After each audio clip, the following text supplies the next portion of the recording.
नमस्कार दोस्तों, स्वागत है आपका अपने YouTube चैनल जीके विद प्रेम पे। मैं हूं प्रेम सिंह, व्याख्याता इतिहास। आज अपने बात करने वाले हैं भारतीय इतिहास के एक महत्वपूर्ण टॉपिक की, जो लगभग हर परीक्षा में एक आध प्रश्न दे के जाता है। ये जो आज का वीडियो है ये मुख्यतः स्कूल लेक्चरर की तैयारी करने वाले सभी विद्यार्थी के प्रथम पेपर से संबंधित है। आज अपने जिस टॉपिक पे बात करने वाले हैं उस टॉपिक का नाम है शिवाजी राजे भोंसले से संबंधित महत्वपूर्ण प्रश्नों पर अपने बात करने वाले हैं। तो आइए बात करते हैं। प्रश्न नंबर 1, शिवाजी का जन्म कहाँ हुआ था? तो शिवाजी का जो जन्म है वो हुआ था शिवनेरी किले में। कहाँ पे हुआ शिवाजी का जन्म? शिवनेरी किले में। प्रश्न संख्या 2, शिवाजी का राज्याभिषेक कब हुआ? तो शिवाजी का राज्याभिषेक हुआ था 1674 ईस्वी में। तीसरा प्रश्न है, शिवाजी की माता का नाम क्या था? तो शिवाजी की माता का नाम था जीजाबाई। सबसे पहले शिवाजी का जन्म शिवनेरी किले में, शिवाजी का जन्म राज्याभिषेक 1674 में, शिवाजी की माता का नाम जीजाबाई। प्रश्न संख्या 4, शिवाजी के पिता का क्या नाम था? तो पिताजी का जो नाम था वो था शाहजी भोंसले। पिताजी का नाम था शाहजी भोंसले, माता का नाम जीजाबाई। प्रश्न संख्या 5, शिवाजी का राज्याभिषेक कहाँ हुआ? राज्याभिषेक कब हुआ? 1674 में। कहाँ हुआ? रायगढ़ के किले में हुआ था। शिवाजी की आय का मुख्य साधन। प्रश्न संख्या 6 है, शिवाजी की आय का मुख्य साधन क्या था? सबसे ज़्यादा आय शिवाजी को किससे प्राप्त होती थी? चौथ से प्राप्त होती थी, चौथ नामक कर से। प्रश्न संख्या 7 है, शिवाजी को राजा की उपाधि किसने प्रदान की? तो शिवाजी को राजा की उपाधि प्रदान की थी मुगल बादशाह औरंगजेब ने। प्रश्न संख्या 8, शिवाजी ने कब छत्रपति की उपाधि धारण कर अपना राज्याभिषेक करवाया? तो हमने बात की राज्याभिषेक हुआ था 1674 में, जून 1674 में। कहाँ पे हुआ था? रायगढ़ में।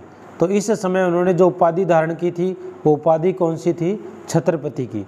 तभी से इनको छत्रपति शिवाजी कहा जाने लगा। उसके बाद में प्रश्न संख्या 9, प्रश्न संख्या 9 है, अष्टप्रधान परिषद किसके शासनकाल में थी? तो अष्टप्रधान जो परिषद है वो शिवाजी के शासनकाल में थी। अष्टप्रधान परिषद किसके शासनकाल में थी? शिवाजी के। प्रश्न संख्या 10, चौथ क्या था? हमने बात की थी कि शिवाजी की आय का मुख्य साधन क्या था? चौथ। चौथ था क्या? पड़ोसी राज्यों पर शिवाजी द्वारा लगाया गया भूमि कर क्या कहलाता था? चौथ कहलाता था। प्रश्न संख्या 11, झलकी की संधि किसके मध्य हुई? कौन सी संधि? झलकी की संधि। हैदराबाद के निजाम एवं बालाजी बाजीराव। बालाजी बाजीराव कौन है? पेशवा, मराठा पेशवा है। इनके बीच संधि हुई थी। कौन सी संधि? झलकी की संधि। प्रश्न संख्या 12, प्रश्न संख्या 12 है, सरेजामी प्रथा किससे संबंधित है? तो सरेजामी प्रथा मराठा भू राजस्व व्यवस्था से संबंधित। कौन सी व्यवस्था? सरेजामी। प्रश्न संख्या 13, 1775 से 82 के प्रथम आंग्ल मराठा युद्ध का क्या परिणाम हुआ? सबसे पहले प्रथम आंग्ल मराठा युद्ध कब हुआ? 1775 से 1782 के बीच। इसका कोई परिणाम नहीं निकला, किसी की भी जीत नहीं हुई थी, ना तो अंग्रेजों की ना मराठों की हुई। प्रश्न संख्या 14, काशी के किस प्रसिद्ध विद्वान ने शिवाजी का राज्याभिषेक करवाया? राज्याभिषेक कब हुआ था? जून 1674 में। और कहाँ पे हुआ? रायगढ़ के किले में। कब किसने करवाया था? काशी के प्रसिद्ध विद्वान थे श्री विश्वेश्वर जी गंगा भट्ट। कौन थे? श्री विश्वेश्वर जी गंगा भट्ट। वैसे शिवाजी का 2 बार राज्याभिषेक हुआ था। पहला किसने कराया? श्री विश्वेश्वर जी गंगा भट्ट ने करवाया था। उसके बाद में प्रश्न संख्या 15, प्रश्न संख्या 15 है, किस इतिहासकार ने पानीपत की लड़ाई को स्वयं देखा था? यानी पानीपत की लड़ाई में भाग लेने वाला इतिहासकार कौन था?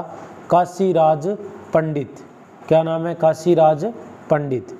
प्रश्न संख्या 16, किस भाषा को शिवाजी ने अपने दरबार में लागू किया? यानी शिवाजी की दरबारी भाषा कौन सी थी? मराठी। प्रश्न संख्या 17, किस मराठा राज्य ने सबसे अंत में अंग्रेजों की सहायक संधि स्वीकार की? तो होलकर ने क्या है सबसे अंत में अंग्रेजों की सहायक संधि क्या थी? स्वीकार की थी। उसके बाद प्रश्न संख्या 17, किस मराठा सरदार ने 1758 और 59 में पंजाब पर विजय प्राप्त की? यानी कौन सा मराठा सरदार था जिसने पंजाब को जीता था 1758 और 59 में? उसका नाम था रघुनाथ राव। प्रश्न संख्या 19, किस मराठा सरदार ने सबसे पहले लॉर्ड वेलेस्ली की सहायक संधि को स्वीकार किया? तो वो थे पेशवा बाजीराव द्वितीय ने लॉर्ड वेलेस्ली की सहायक संधि पर सबसे पहले क्या किए थे? साइन किए थे पेशवा बाजीराव, हैदराबाद के निजाम। उसके बाद में प्रश्न संख्या 20, किस मराठा सरदार ने सेना का गठन यूरोपीय ढंग से किया? कौन से ढंग से? यूरोपीय ढंग से। तो वो थे महादजी सिंधिया। कौन थे? महादजी सिंधिया। प्रश्न संख्या 21, किस मुगल सूबेदार ने दक्षिण में शिवाजी को पराजित किया? तो दक्षिण में शिवाजी को पराजित करने वाले मुगल सूबेदार थे जयपुर के राजा जय सिंह। फिर इनके बीच में पुरंदर की संधि भी हुई थी। उसके बाद में प्रश्न संख्या 22, किसके शासनकाल में प्रथम आंग्ल मराठा युद्ध हुआ? इसमें हमने पढ़ी थी झलकी की संधि। प्रथम आंग्ल मराठा युद्ध हुआ था माधवराव नारायण। इसका कोई निर्णय नहीं हुआ था, ना कोई जीता ना कोई हारा। हुआ कब था? 1775 से 1782 में। प्रश्न संख्या 23, किसके समय में मराठा शक्ति अपने चरमोत्कर्ष पर पहुंची तथा साथ ही मराठा शक्ति का पतन भी प्रारंभ हुआ? एक तो अपनी चरम सीमा पे पहुंच गई थी और यहीं से इसका पतन भी क्या है? शुरू हो गया था। तो पेशवा बालाजी बाजीराव के समय। किसके समय? पेशवा बालाजी बाजीराव के समय मराठा शक्ति क्या थी? चरमोत्कर्ष पर थी और यहीं से मराठा शक्ति का पतन भी शुरू हो गया था। उसके बाद में प्रश्न संख्या 24, शिवाजी को तोपें किसने प्रदान की? तो शिवाजी को तोपें भेंट की थी अंग्रेजों ने। किसे अंतिम महान पेशवा कहा जाता है? प्रश्न संख्या 25 है, किसे अंतिम महान पेशवा कहा जाता है? माधव राव को। प्रश्न संख्या 26, लड़ाकू पेशवा और हिंदू शक्ति का अवतार किसे कहा जाता है? लड़ाकू पेशवा कहा जाता है बाजीराव प्रथम, और इसी को क्या कहा जाता है? हिंदू शक्ति का अवतार। एक तो हो गया लड़ाकू पेशवा, दूसरा नाम इसका हिंदू शक्ति का अवतार बाजीराव प्रथम। प्रश्न संख्या 27, खेड़ा का युद्ध कब हुआ? तो 1707 में कौन सा युद्ध लड़ा गया था? खेड़ा का युद्ध। उसके बाद प्रश्न संख्या 28, ऊपर वाला है खेड़ा का युद्ध। फिर है पाल खेड़ा का युद्ध कब हुआ? खेड़ा का तो 1707 में हुआ, पाल खेड़ा का 1728 ईस्वी में हुआ था। गुरिल्ला युद्ध का पथ प्रदर्शक कौन था? गुरिल्ला युद्ध पद्धति का पथ प्रदर्शक था शिवाजी। प्रश्न संख्या 30, ग्वालियर राज्य की स्थापना किसने की? तो जीवाजी राव सिंधिया। ग्वालियर राज्य की स्थापना करने वाला व्यक्ति कौन था? जीवाजी राव सिंधिया। प्रश्न संख्या 31, तृतीय आंग्ल मराठा युद्ध। पहला 1775 से 1782 और तीसरा हो रहा है 1817 से 1818 के दौरान हुए सबसे अंतिम संधि कौन सी थी? यानी तीसरे आंग्ल मराठा युद्ध में हुई सबसे अंतिम संधि कौन सी थी? कानपुर की संधि थी। और तीसरा आंग्ल मराठा युद्ध कब लड़ा गया? 1817 और 1818 में लड़ा गया था। उसके बाद प्रश्न संख्या 32,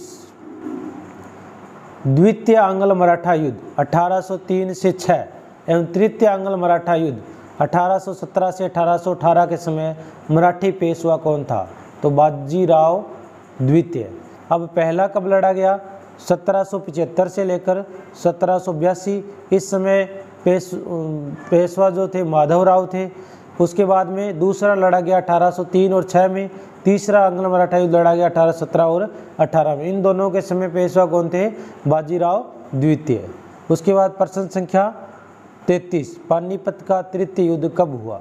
तो पानीपत के 3 युद्ध लड़े गए थे, उनमें से तीसरा युद्ध कब हुआ था? 1761 में हुआ था। पहला कब हुआ था? 1526 में। दूसरा कब हुआ?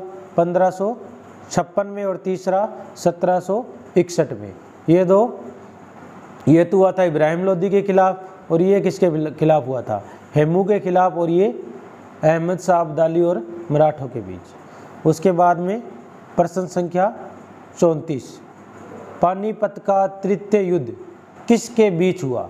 पेशवा बाजीराव द्वितीय और अहमद शाह अब्दाली के बीच। इस समय पेशवा कौन थे? बाजीराव द्वितीय और अहमद शाह अब्दाली के बीच हुआ था। 35 नंबर प्रश्न है, पानीपत के तृतीय युद्ध में मारे जाने वाले 2 महत्वपूर्ण सैन्य सरदार कौन थे? तो पानीपत के तीसरे युद्ध में 2 महत्वपूर्ण जो सरदार मारे गए थे, एक तो था विश्वास राव और दूसरा था सदाशिव राव भाऊ। एक तो विश्वास राव था, दूसरा सदाशिव राव भाऊ था। प्रश्न संख्या 36, बीजापुर के सुल्तान ने किस सरदार को शिवाजी को जिंदा या मुर्दा पकड़ने के लिए भेजा था? बीजापुर का सुल्तान था, उसने शिवाजी को जिंदा पकड़ने के लिए किसे भेजा था? अफजल खां को भेजा था। किसे? अफजल खां को भेजा था। किसने? बीजापुर के सुल्तान ने। प्रश्न संख्या 37, मराठा काल में स्थायी घुड़सवार सेना एवं अस्थायी घुड़सवार सेना क्या कहलाती थी? यानी मराठा काल में 2 प्रकार की घुड़सेना थी, एक तो स्थायी थी और दूसरी अस्थायी थी। जो स्थायी थी उसे कहते थे पागा, और अस्थायी को बरगिर एवं सिहलदार। क्या कहते थे? पागा बरगिर तो होगी स्थायी, और अस्थायी है सिहलदार। पागा या बरगिर तो स्थायी थी, अस्थायी सिहलदार। प्रश्न संख्या 38, मराठा कालीन घुड़सवार सेना में एक हवलदार के अधीन कितने घुड़सवार होते थे? यानी मराठा कालीन जो घुड़सवार होता था उसमें एक क्या होता था? उसका हवलदार, और उसके अधीन कितने घुड़सवार थे? 25 घुड़सवार। यानी 25 घुड़सवारों पर एक क्या होता था? हवलदार होता था। उसके बाद प्रश्न संख्या 39, मराठा राज्य का दूसरा संस्थापक किसे कहा जाता है? पहला तो शिवाजी है और दूसरा किसे कहा जाता है? बालाजी विश्वनाथ को। प्रथम कौन है? प्रथम है शिवाजी राजे भोंसले या छत्रपति शिवाजी, दूसरा बालाजी विश्वनाथ। प्रश्न संख्या 40, मराठा राज्य संघ की स्थापना किस पेशवा के समय हुई? मराठा राज्य संघ कब बना? बालाजी विश्वनाथ के समय। इसी को क्या कहा जाता है? मराठा राज्य का दूसरा संस्थापक। प्रश्न संख्या 41, मराठा शासन को किसने सरल और कारगर बनाया? बालाजी विश्वनाथ ने। मराठा शासन को किसने सरल और कारगर बनाया था? बालाजी विश्वनाथ ने। उसके बाद है प्रश्न संख्या 42, मराठा शासन में सर ए नौबत का क्या अर्थ था? सेनापति। यहाँ से प्रश्न बहुत बार पूछे जाते हैं। जो अष्ट प्रधान है उनमें सर ए नौबत का क्या कार्य था? सेनापति होता था। मराठा साम्राज्य का अंतिम पेशवा कौन था? बाजीराव द्वितीय। मराठा साम्राज्य की सबसे बहादुर महिला कौन थी? ताराबाई। 44 नंबर प्रश्न है कि मराठा साम्राज्य की सबसे बहादुर महिला कौन थी? ताराबाई। उसके बाद प्रश्न संख्या 45, मराठा कालीन पैदल सेना में एक नायक के अधीन कितने पायक या पैदल सैनिक होते थे? पैदल सैनिकों को क्या कहते थे? पायक। कितने पायक होते थे? 9 पैदल सैनिक पे एक क्या होता था? नायक, और 25 घुड़सवार सेना पे एक क्या होता था? हवलदार। प्रश्न संख्या 46, मराठों ने सर्वप्रथम किसके अधीन कार्य करके अनुभव प्राप्त किया? देवगिरी के यादवों के अधीन। मराठों ने सबसे पहले किसके अधीन कार्य किया था? देवगिरी के यादवों के अधीन। प्रश्न संख्या 47, मुगलों की कैद से भागने के समय शिवाजी किस जेल में थे? यानी मुगलों ने शिवाजी को क्या कर लिया था? बंदी बना लिया था औरंगजेब ने, और बंदी बनाकर किस जेल में रखा? आगरा की जेल में कैद करके रखा था। प्रश्न संख्या 48, वह कौन सेना नायक था जिसे बीजापुर के सुल्तान ने 1659 में शिवाजी को जिंदा या मुर्दा पकड़कर लाने के लिए भेजा? दूसरी बार आया प्रश्न। पहले भी मैंने बताया कि अफजल खां था, कहाँ के सुल्तान ने भेजा था? बीजापुर के सुल्तान ने। कब भेजा था? 1659 में। प्रश्न संख्या 49, शिवाजी औरंगजेब के आगरा दरबार में कब उपस्थित हुए? तो 1666 में शिवाजी किसके दरबार में जाते हैं? औरंगजेब के दरबार में। कहाँ पे जाते हैं? आगरा में। प्रश्न संख्या 50, शिवाजी और मुगलों के बीच कौन सी संधि हुई? पुरंदर की संधि हुई थी। कौन सी संधि हुई थी? पुरंदर की संधि 1665 में बीच में करवाने वाला था जयपुर का शासक जय सिंह, जिसने शिवाजी के साथ पुरंदर की संधि की। प्रश्न संख्या 41, शिवाजी का अंतिम सैन्य अभियान कौन सा था? तो शिवाजी का अंतिम सैन्य अभियान था कर्नाटक अभियान। कौन सा? कर्नाटक अभियान। उसके बाद प्रश्न संख्या 52, शिवाजी के अष्टप्रधान का जो सदस्य विदेशी मामलों की देख रेख करता था उसे क्या कहा जाता था? सुमंत कहा जाता था। ऊपर हमने पढ़ा सर ए नौबत जो सेनापति होता था, विदेश मंत्री या विदेशी मामलों की देख रेख करने वाला क्या कहलाता था? सुमंत, विदेश मंत्री। सर ए नौबत दोबारा आ गया, क्या था? सेनापति। प्रश्न संख्या 54 है, समर्थ गुरु रामदास कौन थे? तो ये शिवाजी के आध्यात्मिक गुरु थे। कौन थे शिवाजी के आध्यात्मिक गुरु? समर्थ गुरु रामदास। प्रश्न संख्या 55, शिवाजी के प्रशासन में पेशवा किसे कहा जाता था? तो प्रधानमंत्री को क्या कहते थे? पेशवा। शिवाजी के बाद किसने गुरिल्ला युद्ध का संचालन किया?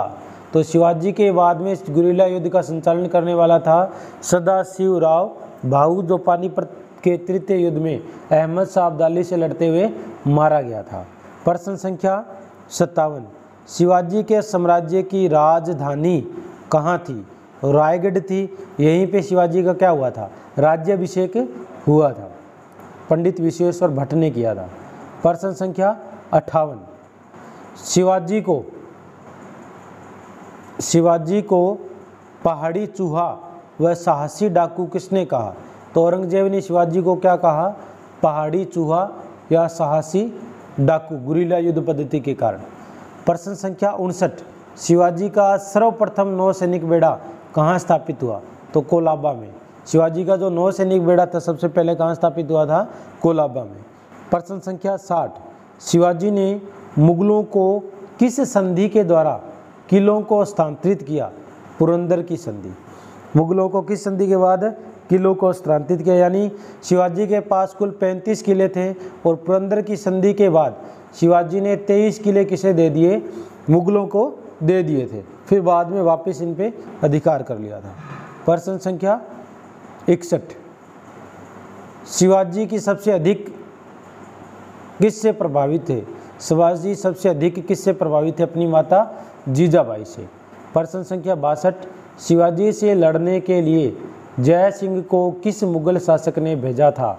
तो जय सिंह को भेजा था औरंगजेब ने। पुरंदर की संधि हुई, 35 में से 23 किले किसको देने पड़े?